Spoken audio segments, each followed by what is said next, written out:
ಸಂಸ್ಕೃತ ಸಂಧಿಗಳಲ್ಲಿ ಎರಡನೆಯ ಸಂಧಿ ಗುಣಸಂಧಿ.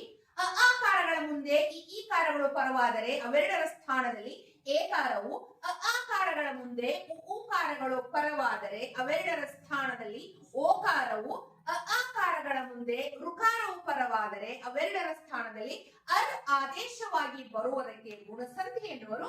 ಗುಣಸಂಧಿಗೆ ಕೆಲವು ಉದಾಹರಣೆಗಳು. ಮಹಾ ಪ್ಲಸ್ ಈಶ್ವರ, ಮಹೇಶ್ವರ,